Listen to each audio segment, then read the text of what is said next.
आज हम लोग करेंगे क्वेश्चन नंबर 34 जिसमें कहा गया है कि small block of mass 200 gram is kept at a top of frictionless incline which is 10 metre long and 3.2 metre high. ठीक है। How much work was required to lift the block from the ground and put it at the top. पहले हम लोग करते हैं। तो सबसे पहले हमको एक प्लेन दिया हुआ है, इंक्लाइन प्लेन दिया हुआ है और वो 10 मीटर लॉन्ग है। 10 मीटर लॉन्ग है। किसी भी ऑब्जेक्ट को उठा करके मतलब ले जा करके यहाँ पर रखना है। ठीक है। जो कि 3.2 मीटर हाई डिस्टेंस पर है ग्राउंड से। तो सबसे पहला वाला देखिए, जब भी ब्लॉक यहाँ होगा उस पर क्या फोर्स लगेगा वर्क एनर्जी थ्योरम से। पार्ट ए की बात कर लेते हैं। पार्ट ए जो कह रहा है कि to lift the block from the ground and put it at the top.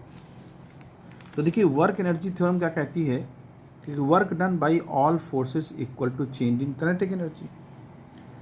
अब वर्क डन किसकी वजह से लग रहा है? एक जो हम फोर्स लगा रहे हैं work done by external force, जो हम फोर्स अप्लाई करेंगे, और दूसरा ग्रेविटी इस पर काम करेगी फोर्स।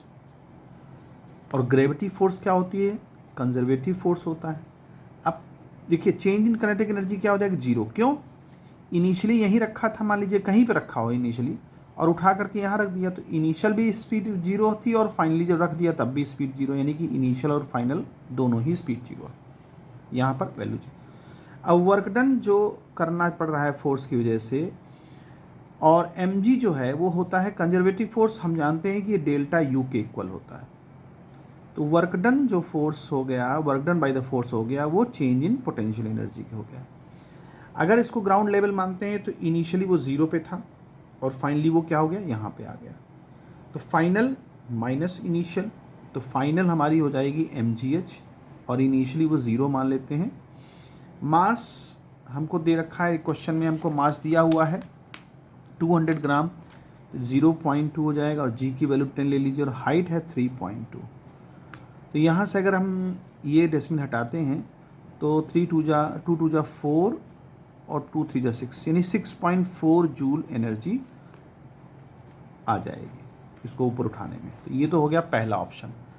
फिर सेकंड जो ऑप्शन पूछ रहा है, सेकंड क्वेश्चन जो पूछ रहा है, वो सेकंड क्वेश्चन क्या है देख लेते हैं। कहता है to slide the block up incline. देखिए स्लाइड कर रहा है, अब यहाँ से वो खिसका के ले जा रहा है। ठीक है। जब स्लाइड करेगा, मान लीजिए ये प्लेन है, यहाँ स्लाइड जब करेगा तो स्लाइड करने पर, चूँकि फ्रिक्शनलेस है तो वहाँ फ्रिक्शन काम करेगा नहीं, तो स्लाइड करने पर क्या होगा? अच्छा, अब यहाँ जब स्लाइड किया जाएगा तो यहाँ नॉर्मल फोर्स भी काम करेगा, नॉर्मल फोर्स भी काम करेगा, और स्लाइड किया जा रहा है ऊपर, तो वर्क डन जो होगा वो normal force plus work done by जो हम एक्सटर्नल फोर्स लगाएंगे और work done by gravity is equal to kinetic energy change, और change in kinetic energy zero रहेगी, सेम वैसे ही, क्योंकि इनिशियली भी फाइनल और दोनों में स्पीड वहाँ जीरो हो जाती है। लेकिन नॉर्मल फोर्स की वजह से वर्क डन जीरो होगा, क्योंकि नॉर्मल जो है फोर्स परपेंडिकुलर लगता है डिस्प्लेसमेंट के, तो कॉस की वैल्यू 90 डिग्री हो जाएगी, तो जीरो हो जाएगा। Work done by external force हमें निकालना है, और ये डेल्टा यू के बराबर हो जाएगा, क्योंकि ये कंजर्वेटिव फोर्स है, ग्रेविटी फोर्स। तो फिर से ये डब्ल्यू एफ की वैल्यू क्या आ जाएगी? Delta U. और डेल्टा यू हम अब निकाल चुके हैं यहाँ पर, तो सेम कंडीशन हमारी 6.4 जूल आ जाएगी। ये दूसरा पॉइंट हो गया। अब बात कर लेते हैं थर्ड ऑप्शन की। तो थर्ड ऑप्शन क्या कहता है? थर्ड में कहता है कि if it falls of the incline and drops vertically on the ground. अब मान लीजिए ये इंक्लाइन प्लेन है और यहाँ से बॉक्स गिरता है नीचे की तरफ, तो जब गिरेगा तो उस समय कितना स्पीड होगा? तो देखिए फिर से वही work done by external forces. एक तो mg इस पर काम करेगा, बस mg ही काम करेगा जब ये नीचे गिर रहा होगा, है ना, तो mg काम करेगा, और वो किसके इक्वल होगा? Change in kinetic energy. तो आपकी फाइनल वेलोसिटी हमको पता करनी है। तो क्योंकि ये ज़मीन पे गिरेगा तो किसी न किसी वेलोसिटी से गिरेगा, इनिशियली वो ज़ीरो पे रखा था, तो हाफ एम बी स्क्वायर, और वर्क डन जो चेंज डब्ल्यू एम जी जो है वो डेल्टा यू के बराबर होगा, वो तो हमने आपको बता ही दिया था। तो माइनस mgh, क्योंकि माइनस डेल्टा यू होता है, कंजर्वेटिव फोर्स है। यहाँ से m की m वैल्यू कैंसिल आउट हो जाएगी, g की वैल्यू 10 है और h 3.2 मीटर हाइट पर है। और ये अच्छा, यहाँ पर चूँकि mgh माइनस तो है, लेकिन जो h जो आएगा वो देखिए, इसको फिर से देख लेते हैं। माइनस mg था तो h फाइनल हमारी क्या हो जाएगी, h फाइनल 0, और इनिशियल कितनी हाइट पर था, 3.2 हाइट पर था। भाई जब यहाँ आएगा तो फाइनली 0 हो जाएगा ना उसकी हाइट, और यहाँ 3.2 था, तो फाइनल माइनस इनिशियल, और यहाँ हाफ mv²। तो देखिए m से m कट गया, g की वैल्यू 10 है तो ये माइनस माइनस प्लस हो जाएगा 3.2, और वेलोसिटी का स्क्वायर और इंटू 2, ये 2 इधर आ जाएगा तो ये 64 हो जाएगा। यानी v की वैल्यू हमारी आ जाएगी 8 मीटर पर सेकेंड। ये तीसरी चीज़ आ गई हमको। डी वाला कहता है कि डी वाला क्वेश्चन कहता है it slides down the incline. अब ये डाउन कर रहा है, स्लाइड डाउन, यानी कि यहाँ से ये डाउन आ रहा है, तो वेलोसिटी पता करनी है। देखिए डाउन आएगा तो इस पर भी हमारे पास नॉर्मल फोर्स यहाँ काम कर रहा है और ग्रेविटी फोर्स काम कर रहा है। तो work done by the gravity plus work done by normal और प्लस वर्क डन और इज इक्वल टू, और वर्क डन जो हम इसको नीचे लाने के लिए जो हम फोर्स लगा रहे हैं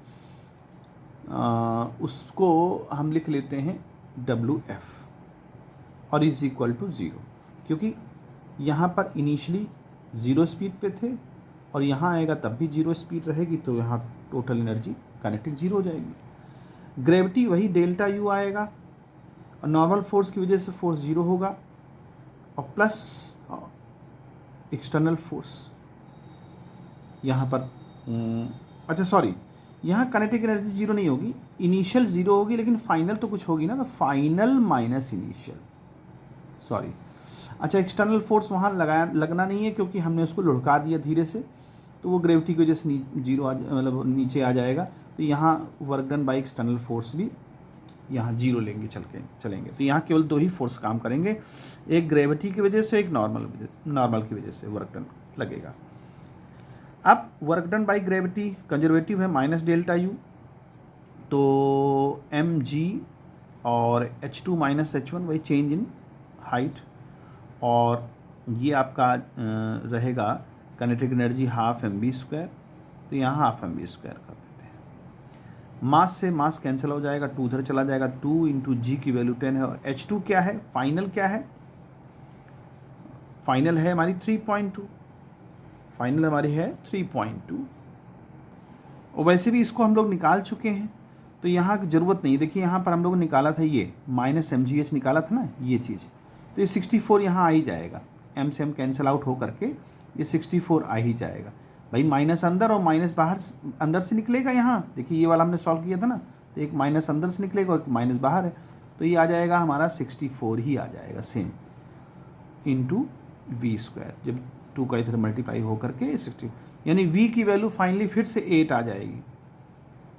तो ये इसका जो है आंसर बनेगा डी वाला। यहाँ कन्फ्यूजन नहीं होना चाहिए क्योंकि माइनस डेल्टा यू है और यहाँ माइनस डेल्टा यू निकाल चुके हैं।